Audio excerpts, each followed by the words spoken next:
नमस्कार, ये आकाशवाणी पटना है। अब आप राकेश कुमार सिंह से प्रादेशिक समाचार सुनिए। पहले मुख्य समाचार। भारत सहित विश्व में योग दिवस उत्साह के साथ मनाया गया। प्रधानमंत्री नरेंद्र मोदी ने कहा, दुनिया योग को वैश्विक हित के शक्तिशाली तंत्र के रूप में देखती है। सर्वोच्च न्यायालय का नीट स्नातक 2024 काउंसलिंग पर रोक लगाने से एक बार फिर इनकार। राष्ट्रीय जांच एजेंसी को नोटिस जारी। जानी मानी निशानेबाज श्रेयसी सिंह का पेरिस ओलंपिक के लिए चयन। और राज्य में दक्षिण पश्चिम मानसून भागलपुर और रक्सौल से गुजर रहा है। सहरसा के 70 कटैया में सबसे अधिक 167 मिलीमीटर बारिश दर्ज की गई। अब समाचार विस्तार से। भारत सहित दुनिया भर में आज अंतर्राष्ट्रीय योग दिवस उत्साहपूर्वक मनाया गया। इस वर्ष के अंतर्राष्ट्रीय योग दिवस का विषय है स्वयं और समाज के लिए योग। इस अवसर पर मुख्य समारोह श्रीनगर के शेर कश्मीर अंतर्राष्ट्रीय सम्मेलन केंद्र में आयोजित किया गया, जहां प्रधानमंत्री नरेंद्र मोदी ने समारोह का नेतृत्व किया।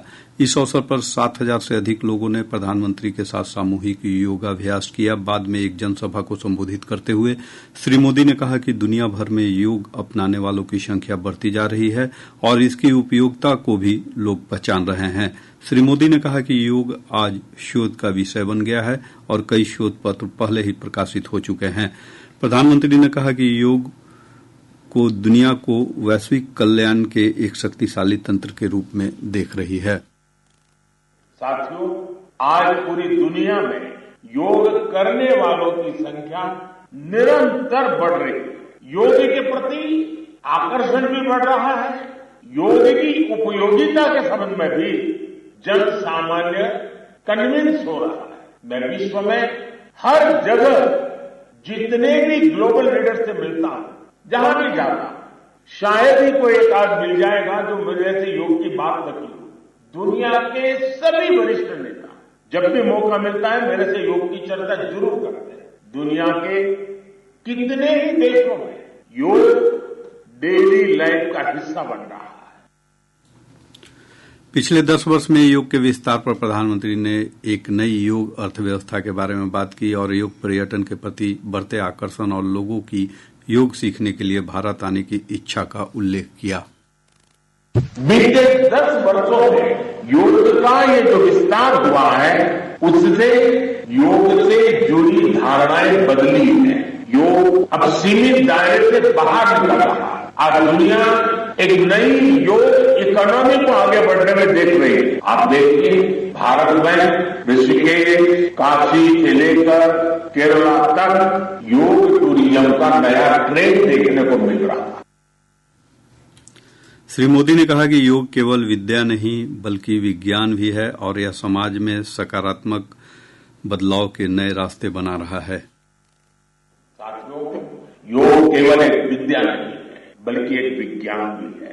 आज सूचना क्रांति के इस दौर में हर ओर सूचना संसाधनों की बाढ़ है। ऐसे में मानव मस्तिष्क के लिए एक विषय पर फोकस कर पाना एक बड़ी चुनौती साबित हो रहा है। इसका भी निदान हमें योग से मिलता है। योग समाज में सकारात्मक बदलाव के नए रास्ते बना रहा है।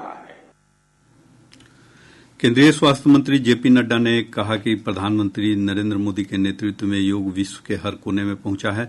श्री नड्डा ने लोगों से स्वस्थ जीवन के लिए योग को अपनाने का आग्रह किया। ये योग की विधा जो हमारे देश तक सीमित थी, आज दुनिया के कोने कोने तक पहुंची है और सभी लोग इसमें अपने आप को शामिल कर रहे हैं। मैं आज के दिन आप सब लोगों से यह आह्वान करूंगा कि अपने दैनंदिन जीवन में योग के अभ्यास को अपना जीवन का भाग बनाएं। प्रदेश में योग दिवस पर कई कार्यक्रम और योग सत्रों का आयोजन किया गया। विभिन्न जिलों से हमारे संवाददाताओं ने बताया कि पंचायत और गांव स्तर पर भी योगाभ्यास कार्यक्रम आयोजित किए गए। राज्यपाल राजेंद्र विश्वनाथ आर्लेकर के नेतृत्व में राजभवन परिसर में कर्मियों और अधिकारियों ने सामूहिक रूप से योगाभ्यास कर विश्व योग दिवस को यादगार बनाया। केंद्रीय गृह राज्य मंत्री नित्यानंद राय ने समस्तीपुर जिले के सराय रंजन में योग कार्यक्रम में हिस्सा लिया। मुंगेर स्थित बिहार योग विद्यालय में इस अवसर पर योगाभ्यास के विशेष सत्र आयोजित किए गए। दानापुर स्थित बिहार रेजिमेंटल सेना सेंटर में सेना के जवानों, अग्निवीरों और अधिकारियों समेत आम लोगों ने सामूहिक योग कार्यक्रम में भाग लिया। आकाशवाणी पटना के परिसर में भी योग सत्र का आयोजन किया गया। इस अवसर पर विभिन्न विभागों के अधिकारियों और कर्मचारियों ने योगाभ्यास किया।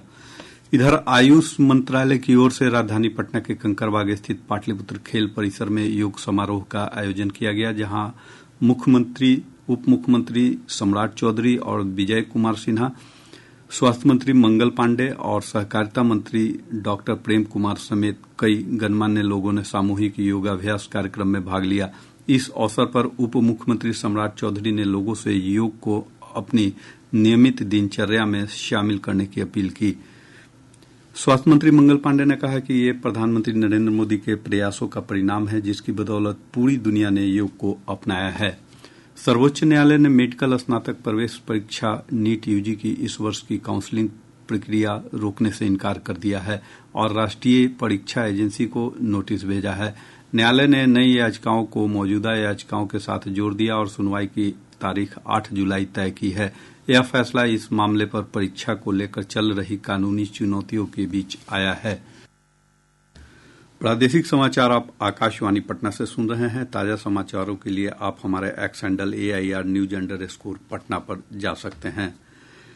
जानी मानी निशानेबाज श्रेयसी सिंह का फ्रांस की राजधानी पेरिस में 26 जुलाई से शुरू होने वाले ग्रीष्मकालीन ओलंपिक खेलों के लिए चयन किया गया है। श्रेयसी सिंह जमुई से भाजपा विधायक हैं। वह पूर्व में राष्ट्रमंडल खेलों में भारत के लिए स्वर्ण पदक हासिल कर चुकी हैं। श्रेयसी सिंह ओलंपिक में भारत की तरफ से ट्रैप निशानेबाजी में हिस्सा लेंगी।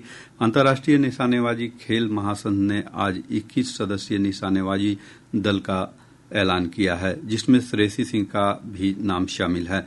चयन के बाद आकाशवाणी से बातचीत करते हुए श्रेयसी सिंह ने कहा कि बिहार और देश का प्रतिनिधित्व करने का मौका पाकर वह गौरवान्वित महसूस कर रही है।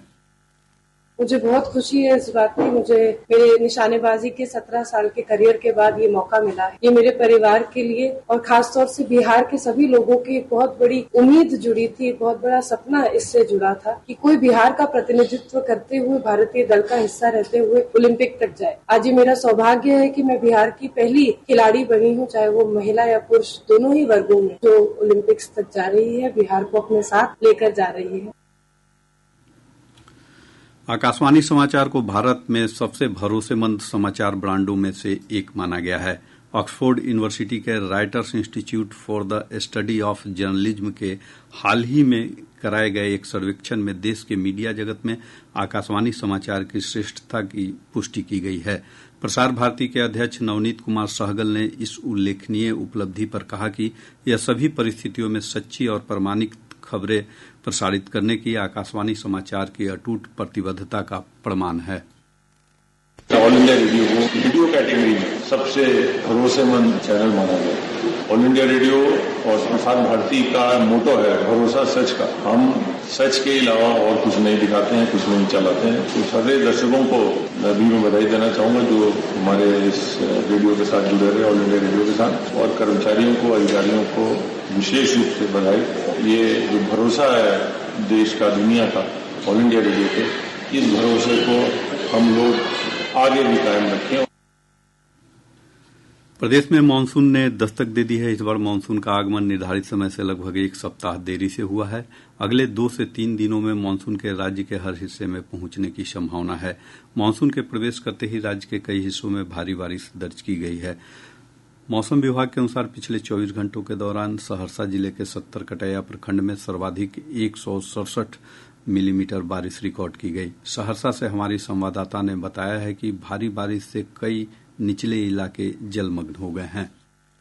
सहरसा जिले में हुई झमाझम बारिश से एक तरफ जहां लोगों को भीषण गर्मी से राहत मिली है, इधर बारिश की वजह से सहरसा जिले के मुख्य शहरों की नालियां भी उफना गई है। कई सड़कों पर बारिश का पानी जमा हो गया है, तो वहीं कोसी नदी के जलस्तर में बढ़ोतरी भी हुई है। कोसी नदी के जलस्तर में हुई बढ़ोतरी के कारण निचले इलाकों में बाढ़ का पानी फैल गया है, जिसके कारण खेतों में लगे कई फसल जलमग्न हो गई है। बीते दिनों कोसी बराज से 2 लाख से ज्यादा क्यूसेक पानी डिस्चार्ज किया गया था। इसके बाद कोसी नदी के जलस्तर में बढ़ोतरी देखी जा रही है। आकाशवाणी समाचार के लिए सहरसा से आरती कुमारी।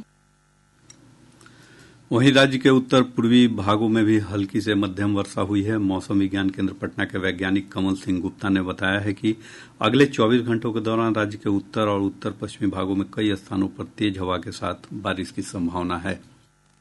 आज के मौसम विश्लेषण के अनुसार एक चक्रवर्तीय परिसंचरण का क्षेत्र पूर्वी बिहार और उसके आसपास के भागों में समुद्र तल से 1.5 किलोमीटर ऊपर बना हुआ है, जिसके प्रभाव से अगले 24 घंटों के दौरान उत्तर पश्चिम के पश्चिमी चंपारण, पूर्वी चंपारण, गोपालगंज के 1 या 2 स्थानों पर भारी वर्षा, जबकि शेष भागों में मध्यम से हल्की वर्षा गरज चमक के साथ होने का पूर्वानुमान है। तत्पश्चात 22 जून को उत्तर पश्चिम, उत्तर पूर्व के 1 या 2 स्थानों पर भारी वर्षा गरज चमक के साथ तथा शेष भागों में मध्यम से हल्की वर्षा गरज चमक के साथ होने का अनुमान है। इधर कैमूर जिले के अधौरा थाना क्षेत्र के परवनिया जंगल में बारिश के दौरान वज्रपात से एक युवक की मौत हो गई। रुपौली विधानसभा उपचुनाव के लिए नामांकन कार्य समाप्त हो गया है। नामांकन पत्रों की जांच 24 जून को होगी। नाम वापसी की अंतिम तिथि 26 जून निर्धारित की गई है। अब तक जदयू के कलाधर मंडल, राजद की बीमा भारती और 3 निर्दलीय प्रत्याशी ने नामांकन पत्र दाखिल किया है। मतदान 10 जुलाई को होगा, जबकि मतगणना 13 जुलाई को होगी। राष्ट्रीय जनता दल ने औरंगाबाद के नवनिर्वाचित सांसद अभय कुमार कुशवाहा को लोकसभा में पार्टी संसदीय दल का नेता घोषित किया है। पार्टी ने लोकसभा में मुख्य सचेतक के पद पर सुरेंद्र प्रसाद यादव को नियुक्त किया है। सुरेंद्र यादव जहानाबाद से सांसद चुने गए हैं। वहीं फैयाज अहमद को राज्यसभा में पार्टी के संसदीय दल का नेता बनाया गया है।